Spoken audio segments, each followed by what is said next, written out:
నైపుణ్యాలు మెరుగుపరుచుకుంటే భారీగా ఉద్యోగాలు, అనేక రంగాల్లో ఉపాధి అవకాశాలు ఉన్నాయి. సులభతర వ్యాపార విధానం చాలా కీలకం. అప్పుడే కొత్త పరిశ్రమలు, పెట్టుబడులు వస్తాయి. స్టార్టప్లను ఎక్కువగా ప్రోత్సహిస్తే మరింత ఉపయోగం. రిజర్వ్ బ్యాంక్ మాజీ గవర్నర్ రఘురాం రాజన్, సీఎం రేవంత్ అధ్యక్షతన తెలంగాణ భవిష్యత్ ప్రణాళికపై చర్చ. స్కూల్ నుంచి ఉన్నత విద్య దాకా సిలబస్లో ఏఐపై కమిటీ.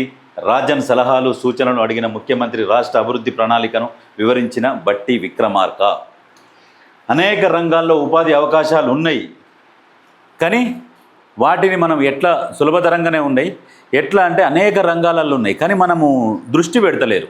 మన యువత దృష్టి పెడితే అనేక రంగాలలో రకరకాల వ్యాపారాలు ఉన్నాయి. రకరకాల వ్యాపారాలల్లో రకరకాలుగా ఉద్యోగ అవకాశాలు ఉన్నాయి. అంటే దానికి సంబంధించి మనకు రాదు కదా అని ఆగిపోతున్నాం. కొన్ని స్కిల్స్ నేర్చుకుంటే ప్రతి ఒక్కరికి ఉద్యోగాలు దొరుకుతున్నాయి. అయితే దాంతోపాటు ఏమంటున్నారంటే స్టార్టప్లను ఎక్కువగా ప్రోత్సహిస్తే మరింత ఉపయోగం. రిజర్వ్ బ్యాంక్ మాజీ గవర్నర్ రఘురాం రాజన్. అంటే కొన్ని పరిశ్రమలను కూడా, చిన్న చిన్న పరిశ్రమలను కూడా ప్రోత్సహించుకుంటూ పోతే ఉద్యోగ అవకాశాలు, ఆ పరిశ్రమలతోని వాళ్ళకు ఒక ఉపాధి దొరుకుతుంది. ఉపాధితో పాటు మన రాష్ట్ర ఆదాయం పెరుగుతుంటుంది, డెవలప్ అవుతుంటుంది. వీటి మీద దృష్టి పెడుతున్నారు. ఇటువంటి వాటి మీద దృష్టి పెడుతుంటే ఏంటంటే నిరుద్యోగం కనుమరుగైపోతుంది. ప్రతి ఒక్కరికి ఉపాధి అవకాశాలు కలుగుతాయి. దాంతోపాటు రాష్ట్రం అభివృద్ధి చెందుతుంది. ఎట్లా ముందుకెళ్ళాలి ఏంది అనే ఒక విజన్తోని ముందుకు సలహాలు సూచనలు అడిగిండు. ఎవరిని? రాజన్ను సలహాలు సూచనలు అడిగిన ముఖ్యమంత్రి. అయితే నిత్యము రాష్ట్ర అభివృద్ధి ఎట్లా జరుగుతుంది, ఎట్లా ముందుకు పోవాలి, మనకు ఆదాయం ఎంత, మనము అప్పులు ఎంత, మన ఖర్చులు ఎంత, ఇవన్నీ బేరీజ్ చేసుకుంటా దాంతోపాటు మళ్ళీ దీని మీద దృష్టి పెడుతున్నాం. దీని మీద దృష్టి పెట్టాలి. పెట్టి రాష్ట్రాన్ని ఫస్ట్ దేశంలో నెంబర్ 1 తీసుకురావాలనే ఒక లక్ష్యంతో పనిచేస్తున్నారు. మీరు ప్రజలు ఎక్కడైనా గమనించుర్రి, నిత్యం ప్రతిరోజు ఏదో ఒక మీటింగ్లల్లో ప్రజలకు సంబంధించిన వాటి మీదనే నిత్యం ఫోకస్ ఉంటుంది. ఎక్కడ కూడా ఏదో ఇక పోయి ఎక్కడనో ఫామ్ హౌస్లో కూర్చుంటలేడు. గత ముఖ్యమంత్రి ప్రజా సమస్యల మీద మాట్లాడినవి ఏళ్ల మీద లెక్క పెట్టవచ్చు 10 సంవత్సరాలల్లో. మరి ఈయన 2.5 సంవత్సర కాలంలో ఏళ్ల మీద కాదు, లెక్క పెట్టలేనన్ని సార్లు ప్రతిసారి మంత్రులతోని మీటింగు, అధికారులతోని మీటింగు, ప్రతి ఒక్కరితోని మీటింగు పెట్టి వాళ్ళ సలహాలు సూచనలు తీసుకుంటున్నాడు. వీళ్ళకు కూడా, ప్రతిపక్షాలకు కూడా క్లియర్గా చెప్తున్నాడు, మీకేమన్నా ఆలోచనలు సలహాలు సూచనలు ఉంటే మాకు ఇవ్వండి. తెలంగాణ అభివృద్ధి లక్ష్యంగా పనిచేద్దాం.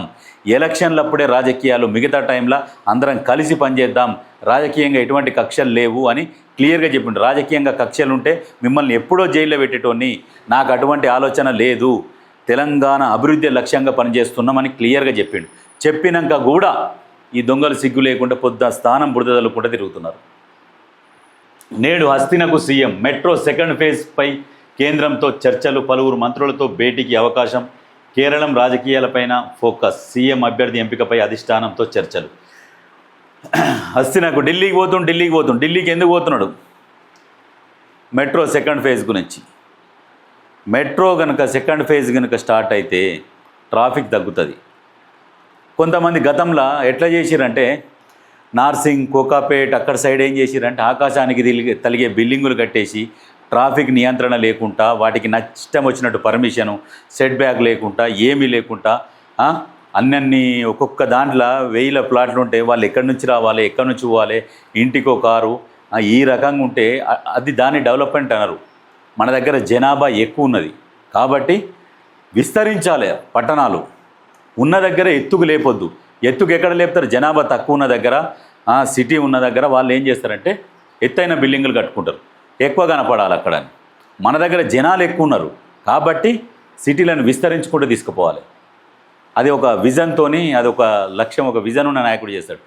దాన్ని చేసి అక్కడ కోట్ల రూపాయల ప్లాట్లు అమ్మేసి, ఇగో ఇది రియల్ ఎస్టేట్ పెరిగింది, రియల్ ఎస్టేట్ చూడుర్రి అని చెప్పేసి చూపిస్తున్నారు. దాన్ని రియల్ ఎస్టేట్ అన్నారు.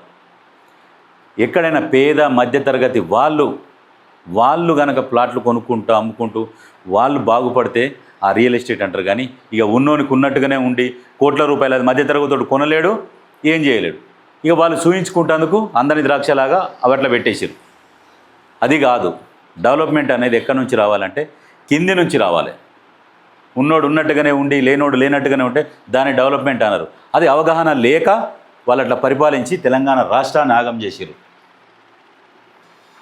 ఇక్కడ యూరియా బ్యాన్, రైతు వ్యతిరేక చర్య, ఇది ముమ్మాటికి రైతు హంతక ప్రభుత్వమే అట. రైతుల గురించి రైతు హంతక ప్రభుత్వం అని కాంగ్రెస్ని విమర్శించొద్దు. రైతు పక్షపాతి, రైతుల పక్షాన నిలబడ్డ పార్టీ కాంగ్రెస్ పార్టీ. వైఎస్ఆర్ వచ్చినప్పుడు తొలి సంతకం రైతులకు ఉచిత విద్యుత్ మీద సంతకం పెట్టిండు. ఫస్ట్ తొలి సంతకమే రైతుల కోసం. పూర్తి స్థాయిలో రుణమాఫీ చేసింది కూడా కాంగ్రెస్ ప్రభుత్వమే వైఎస్ఆర్ ఉన్నప్పుడు. ఇప్పుడు రేవంత్ రెడ్డి ఉన్నప్పుడు కూడా పూర్తి స్థాయిలో ఏకకాలంలో రుణమాఫీ చేసిన దమ్మున్న నాయకులు వైఎస్ఆర్, రేవంత్ రెడ్డి. వీళ్ళు తప్పితే ఇక ఎవరు చేయలే ఏకకాలంలో రుణమాఫీ. వీళ్ళు మళ్ళగా రైతు వ్యతిరేక చర్యనట. ఏం మాట్లాడతారు మరి? వైఎస్ఆర్ని చూసే కదా మీరు నేర్చుకున్నది. మీరు నేర్చుకున్నా కానీ ఆయన చేసిన దాంట్లో కనీసం ఆయన రైతులకు చేసిన దాంట్లో 1% కూడా చేయలే. ఆయన ఆ టైంలో 1,00,000 రూపాయలు ఏకకాలంలో రుణమాఫీ చేసిండు. ఆ టైంలో మీరు రుణమాఫీ చేయమంటే గడికింత చేసి మళ్ళీ దానికి ఇంట్రెస్ట్లు వేసి ఆ వచ్చిన పైసలను ఇంట్రెస్ట్ల కింద కట్ చేసుకొని ఏదో తూతం బలిబలి కొన్ని పైసలు వస్తే మళ్ళీ బయటికి రాగానే ఖర్చు అయిపోడు. మీరు చేసిన రుణమాఫీ అది. ఎంతసేపటికి కట్టె ఇరగొద్దు, పాము జావద్దు, రైతు మన చేతుల్లోనే ఉండాలి అన్న ఉద్దేశంతో పనిచేసారు. ఎప్పటికీ మీ చేతి కింద మోచేతి నీళ్ళు లాగాలి, మిమ్మల్ని అడుక్కోవాలి రైతు అన్నట్టుగా ఆ రకంగా పరిపాలించారు. మళ్ళీ ఈయన మాట్లాడతాడు ఇట్లా, యూరియా స్టాక్ ఉన్న అమ్మకాలు ఆపడం దుర్మార్గమా? అమ్మకాలు ఎందుకు ఆపుతారు? ఎవరు ఆపుతారు? ఎందుకు ఆపుతారు? ఏమైనా తీసుకొని ఏమైనా వేరే దగ్గర అమ్ముకునేది ఉందా? ఇవన్నీ ఏంటంటే అబద్ధ ప్రచారం, విష ప్రచారం చేస్తూ ఉంటాడు అన్నట్టు.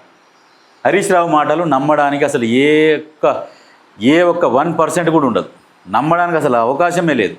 ఎందుకంటే నిత్యం ఈ అబద్ధాలు ఆడుతున్నాడు. పిసిసి చీఫ్ మహేష్ కుమార్ గౌడ్, కాళేశ్వరంపై సిబిఐ విచారణ ఏది? కేంద్రం అధికారంలో ఉన్న బీజేపీ ఎందుకు పట్టించుకోవట్లేదు? ప్రాజెక్ట్ అవినీతిపై ద్వంద్వ విధానాన్ని అవలంబిస్తుంది అడిగిర్రు. మరి అడిగినప్పుడు మరి ఏం చేసిర్రు?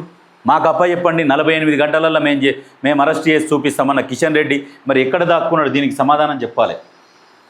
అంటే ఈ ఇద్దరి లోపాయికారి ఒప్పందం అనేది ఇక్కడ క్లియర్గా అర్థమైపోతుంది. మేము చెయ్యం, మేము దోస్తులము అని క్లియర్గా చెప్పేసేరి.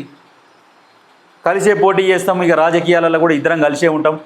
రేపు బీఆర్ఎస్ మా దాంట్లో మెర్జ్ అవుతుంది కాబట్టి మేము వాళ్ళ మీద ఎలాంటి కేసులు ఎలాంటి చర్యలు ఉండవని చెప్పేసి ప్రజలకు క్లియర్గా చెప్పండి. ప్రజలు నిర్ణయిస్తారు మిమ్మల్ని ఏమైనా మీకు ఓటేయాలన్నా వద్దా అని ప్రజలు కూడా నిర్ణయించుకుంటారు. ఇటువంటి పనులు చేస్తారు. ప్రజలు ఆలోచన చేయాలి.